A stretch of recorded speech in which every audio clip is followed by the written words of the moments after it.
J'ai rencontré ces deux filles trop sympas à mon auberge de jeunesse. Du coup, on allait prendre un petit café glacé ce matin ensemble et prendre le petit déj.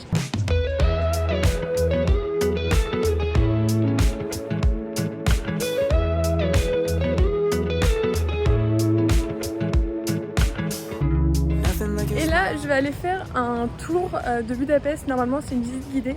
Du coup, ça me permettra d'avoir un peu des infos parce que je suis un peu paumée, j'avoue. Genre hier, j'ai marché et tout dans Budapest histoire de m'imprégner un peu de la ville, mais il me manque des informations, donc j'ai hâte de faire le tour. Dans quasiment toutes les villes, il y a des free guided tours. Donc en gros, c'est un guide qui te fait le tour de la ville et qui donne toutes les infos dont tu as besoin. Du coup, on a fait le tour de tous les monuments, toutes les statues principales. Et il nous a aussi fait un petit peu parler en hongrois. C'était pas fameux. Is Köszi. Köszi. Great. And they saying welcome is Szívesen. Igen, egészségedre. Egészségedre. Nice.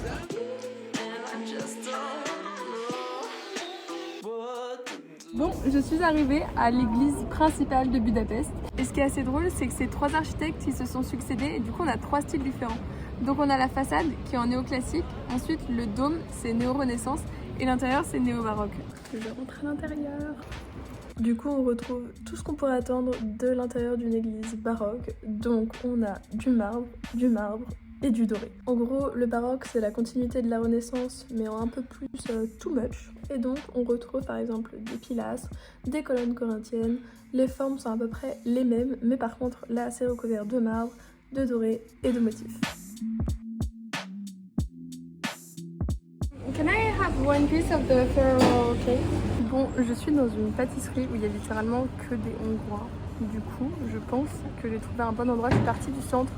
J'ai pas mal marché, histoire de voir un peu comment c'est la vie des vrais gens. Et là, je vais déguster un gâteau et un petit café froid parce qu'il fait super chaud. Mais super spot. Bon, voyons voir si c'est bon. C'est super bon. Genre c'est très différent de ce qu'on a l'habitude. Parce que, en gros, il y a vachement de gâteaux. Pas beaucoup de crème et le gâteau il est genre à la noisette, c'est hyper bon. Bon, je vais profiter d'être ici pour faire mon dessin du jour.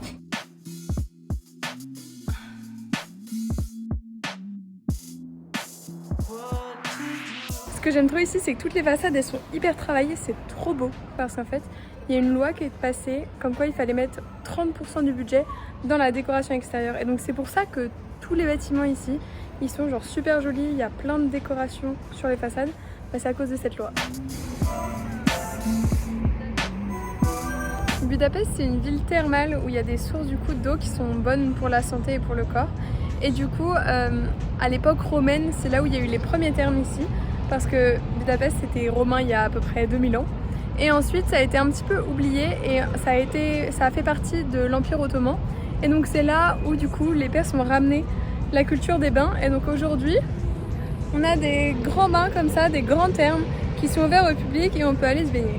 Bon, j'ai pas mes affaires pour prendre un bain, mais on va au moins rentrer dans le bâtiment histoire de voir ce que c'est. Donc là, je suis dans ce qu'on appelle les bains Geller. Donc c'est un hôtel avec des bains thermaux qui a ouvert en 1918. Et du coup, c'est typique des hôtels et des complexes qu'on pouvait avoir à cette époque-là parce que le bien-être et les bains thermaux, c'était vraiment quelque chose de très important à cette époque. Et donc on a des super beaux bâtiments Art Nouveau qui sont magnifiques avec des bains thermaux qui sont réputés dans le monde entier. Donc ça c'est les bains qui ont été construits en 1900. Mais il faut savoir qu'à cet endroit, il y a des bains depuis à peu près le Moyen-Âge, depuis qu'on a trouvé les sources thermales.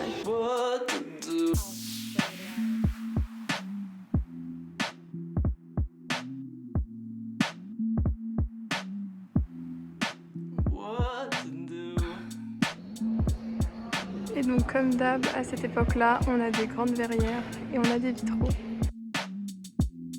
Sur le chemin du retour, j'ai rencontré un Thaïlandais qui était super sympa et qui faisait aussi de la vidéo. Du coup, il m'a pris en vidéo, c'était rigolo. Tu veux en avoir? En fait, on s'est arrêté sur le pont et ça nous donnait la super belle vue sur Budapest avec la lumière du coucher de soleil et donc on en a profité.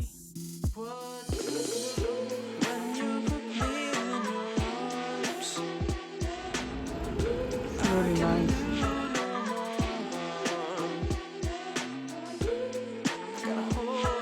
Donc on a pris un petit apéro sur les bords du Danube et ensuite on est allé dans un bar en ruine. It's so cool! Donc en gros c'est un bâtiment un peu désaffecté qui est transformé en bar et donc il y a une ambiance un peu particulière avec une déco qui est vraiment super chouette. Enfin ils ont vraiment fait un truc super beau et c'est assez grand, donc de quoi passer une bonne soirée. Bon, le Ruin Bar était vraiment incroyable, enfin, le lieu et la déco étaient vraiment trop bien. Après, la musique qui passe ici à Budapest, je suis pas la plus fan, c'est un peu trop mainstream et il y avait que des étrangers, mais j'ai passé une bonne soirée. Donc je vais aller me coucher parce qu'il est 2h du matin et demain je vais continuer à visiter la ville. Donc je te retrouve demain pour la suite de mon voyage. Following the linings on your cheeks, 'cause baby in your absence life is boring, so I'll never leave.